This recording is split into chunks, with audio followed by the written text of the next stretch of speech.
Assalamualaikum warahmatullahi wabarakatuh. Halo teman-teman, kembali lagi dengan aku, Ina Yulistina, mahasiswi semester 6 Prodi Bimbingan Konseling Islam. Nah, oke teman-teman, ini video atau learning journal yang ke-10. Nah, oke, di learning journal yang ke-10 ini aku akan membahas tentang persiapan mental, performa bahasa, hingga penampilan dalam public speaking atau penampilan saat berbicara di depan umum. Oke, kita mulai dari yang paling dasar dulu, yaitu persiapan mental.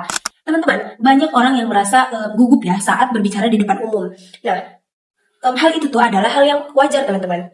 Namun, kecemasan itu perlu dikelola dengan baik. Karena jika tidak dikelola dengan baik, rasa gugup itu bisa mempengaruhi cara kita menyampaikan materi. Nah, bagaimana sih caranya biar kita tuh nggak gugup gitu kan, biar percaya diri gitu. Nah, salah satu caranya itu yang bisa kita lakukan adalah dengan menggunakan afirmasi positif. Jadi kita tuh harus mengatakan mengatakan hal yang positif gitu kepada diri kita. Contohnya kayak misalkan kata-kata saya yakin, saya bisa, saya mampu gitu ya, kayak gitu. Jadi kalimat sederhana itu dapat meningkatkan rasa percaya diri kita gitu teman-teman. Nah, selain itu juga untuk melatih diri secara rutin. Jadi kita tuh sebelum presentasi kita tuh harus melatih diri kita secara rutin gitu ya.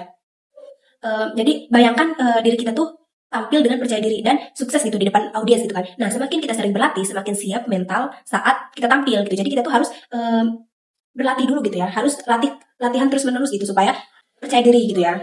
Kemudian, nah jika saat tampil kita merasa gugup atau merasa kurang percaya diri, kita jangan panik. Coba berhenti sejenak, kemudian tarik napas dan bayangkan keberhasilan teman-teman. Nah, setelah tarik napas, hembuskan gitu ya. Jadi kemudian kita membayangkan keberhasilan gitu kan. Yakin bahwa diri kita tuh mampu menyampaikan materi tersebut gitu. Oke teman-teman, selanjutnya kita masuk ke teknik berbicara dengan kepercayaan diri. Nah, jadi yang pertama itu ada mindfulness atau kesadaran diri.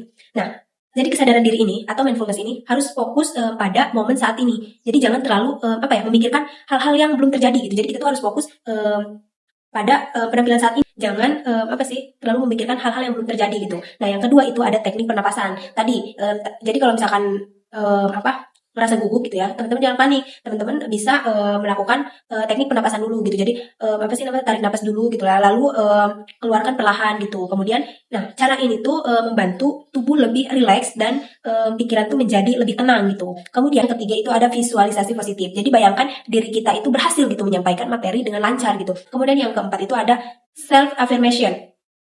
Nah, jadi self affirmation ini terus tanamkan kalimat positif dalam diri kita kayak tadi gitu ya.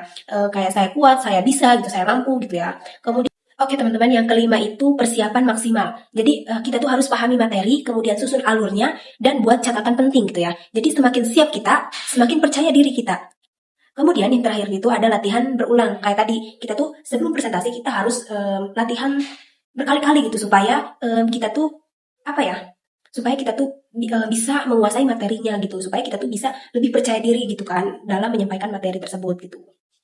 Nah, oke teman-teman, selanjutnya itu ada bahasa verbal dalam public speaking. Nah, bahasa verbal dalam public speaking ini berkaitan dengan penggunaan kata-kata yang tepat, kayak penyusunan kalimatnya itu yang jelas gitu ya, serta kemampuan menyampaikan ide secara logis gitu ya. Selain itu, teknik penyampaian pesan ini juga sangat penting, kayak misalkan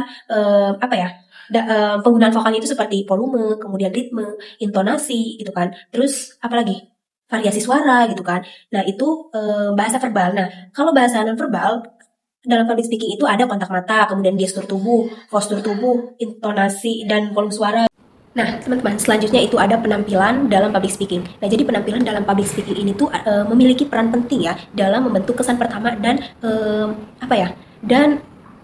meningkatkan kepercayaan audiens terhadap pembicara. Nah, jadi ketika kita menjadi pembicara atau kita mau presentasi, kita tuh harus memperhatikan beberapa hal. Yang pertama itu cara berpakaian. Gunakan pakaian yang sesuai dengan situasi, rapih, dan bersih. Jadi ketika kita mau jadi pembicara, kita tuh harus menyesuaikan pakaian kita teman-teman. Kalau misalkan acaranya formal, kita harus menggunakan pakaian yang lebih resmi gitu, kayak misalkan memakai blazer, kemudian jas atau batik gitu ya. Nah, kalau misalkan acaranya semi formal, kayak misalkan kita hanya presentasi di kelas, nah itu kita bisa menggunakan pakaian yang semi formal, kayak misalkan kemeja plus celana, kemudian blus plus rok gitu ya. Yang penting kelihatan rapi dan sopan gitu. Nah, gunakan pakaian yang tidak perlu mahal gitu, dan jangan menggunakan aksesoris yang berlebihan. Jadi ketika kita mau presentasi, itu kita gunakan pakaian yang sederhana aja. Yang penting tidak mencolok gitu, karena kalau misalkan kita memakai aksesoris yang mencolok atau pakaian yang keramaian gitu ya, itu bakal bisa mengalihkan perhatian. Jadi si audiensnya ini bakalan gagal fokus gitu,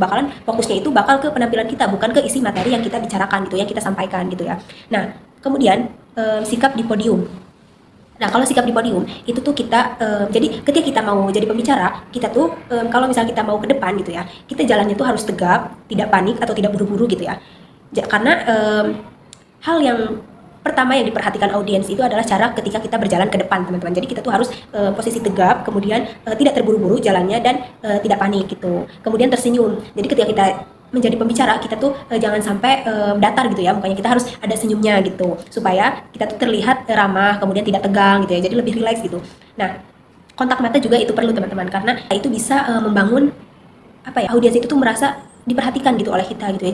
Jadi jangan fokus ke satu arah, kita tuh harus apa ya bahasanya, jadi kita tuh harus menyeluruh gitu ya, jangan misalkan ini mah tatapannya ke tengah-tengah, jadi harus menyeluruh gitu supaya si audiensnya ini merasa dilibatkan gitu, semuanya itu merasa dilibatkan gitu.